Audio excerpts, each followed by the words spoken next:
After two deadly shootings within months at the same Madison apartment complex, residents are demanding change. Tonight, our Brandon Ross brings us the first half of a two-part investigation. She spoke with the mother of one of those victims about what she says the complex needs from community leaders. Yeah, I first met Illisha Grant in July after she watched her own son gunned down just outside her front door. Since then, she says residents of the Harmony apartments have been left to battle the violence on their own. But after another death, she's saying enough is enough.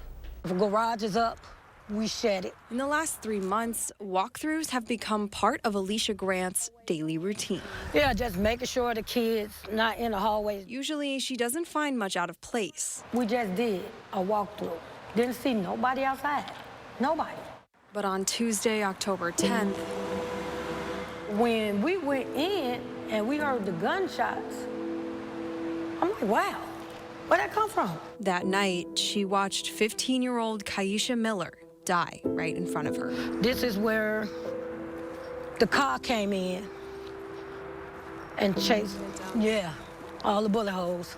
We tried our best to save that baby, but we couldn't. For Illisha, that shooting scene was a stark reminder of why she started her walkthroughs in the first place. It takes me back, and it takes me back to where I just visual my son laying on that floor with blood running up out his mouth, just like the baby. In July 2023, Illisha witnessed her 20-year-old son, Devon, shot and killed outside her front door, steps from where Illisha was gunned down. He was turning 21 in a week.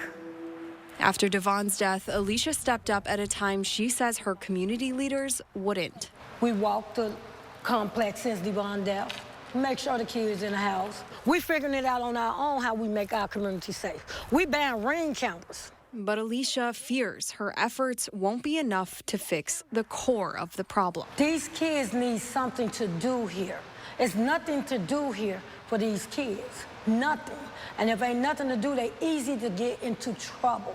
She says it's the lack of resources at the Harmony that leave the oldest kids turning to the streets. That little playground is just for the little kids. What about these 13, 14, 15, 16-year-old teenagers? We got a TV right here. We can't even use this center. Where's the game? Get a game for these kids. Yeah, we know they love games. And the computer lab at the complex, it's locked, can't even get in. The closest public library to the Harmony apartments is 3 miles away. The closest community center even further. And getting there is only half the battle. The black kids over here, the minority kids, don't feel welcomed at the programs that are already standing. Clyde Mayberry isn't a resident of Harmony, but is close with many who are, including the family of Illisha Miller. The resources that our tax dollars are paying for, no one has access to them. No one knows where they are. Everyone is lost. It's a problem Mayberry says should have been solved before it even became one. Let's just say when we talk about affordable housing, those conversations happen before those complexes are even built. Those were the things that they should have been talking about before they even laid brick. When the Harmony apartments opened in 2019, the developer Royal Capital boasted that the new complex would offer services to residents like financial training and after-school tutoring. But Illisha says in the 6 months she's lived there, she's never seen that happen. We have to start putting our money where our mouth is, and we have to start providing them what they need. Because if we don't, social media is going to raise them, and they're going to think it's appropriate that when you have a disagreement, that violence is the first answer. After Devon's death, Madison police assigned one of their community officers to visit the complex once a week. She's trying her best, too, to help us with whatever we need.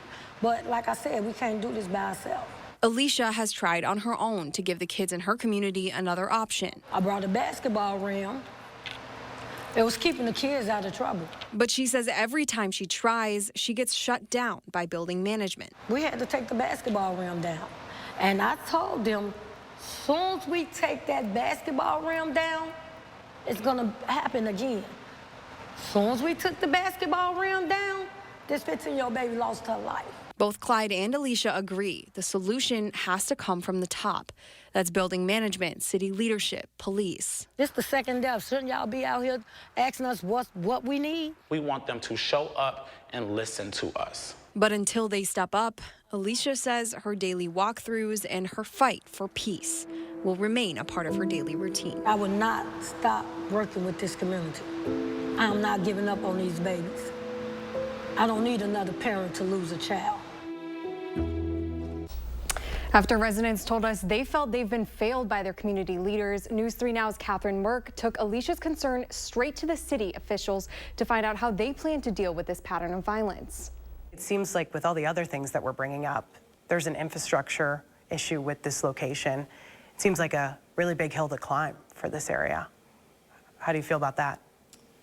We have to find a way to change what's going on there. So if those are the hills that we have to climb, then that's what we're going to try to do. You can watch Catherine's full conversation with the Madison Police East Side captain and the city attorney, plus hear what building management had to say about all the issues. That's all coming up tomorrow on News 3 Now at 6.